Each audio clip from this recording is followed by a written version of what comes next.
Okay, let's take a look here at Matt. I've set him up here. I was from the side. This is one of his pitches yesterday. And what I've done here is I've zoomed in a little bit, so hopefully you can see the quality okay. I drew a line right about at his starting point, and I've freezed his frame right about at first move. I think you can see his foot, his left foot is just a little bit bent there. So it's starting to come up. And there's a stopwatch up in the upper right hand corner. So let's take a look at a couple things from the start. What I'm looking for here is at first move, we want to see the center of gravity, the center of mass, starting to move down the mound.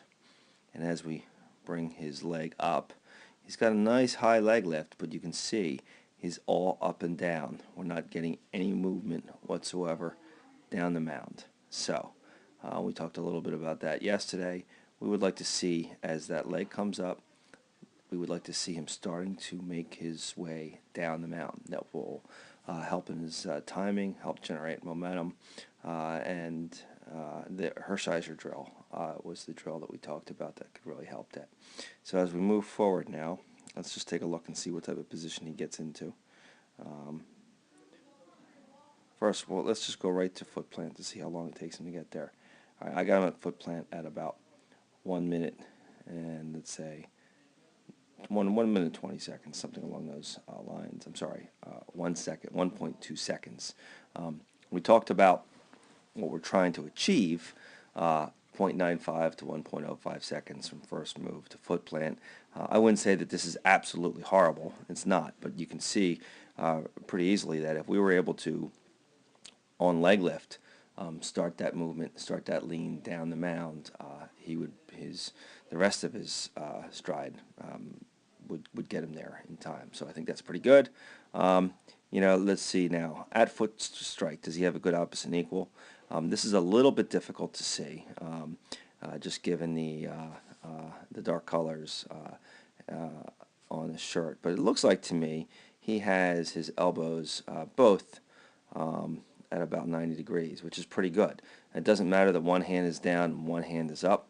We're looking for balance. We're looking for equal angles at the elbow on both sides. There's different looks it could be, but I don't really have a problem with that.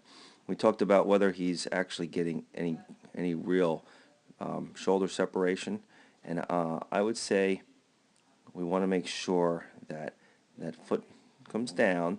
He hasn't started moving his back shoulder or his front shoulder yet, and I'd say he does a pretty good job, but of holding back. Except look at that hip. I'd say his hip and his chest are coming through together, so we're not getting any of that separation. And the separation is really where we're using the core strength, the core of our body to generate a lot of velocity. And so this is something that would really help him out if he was able to get that separation.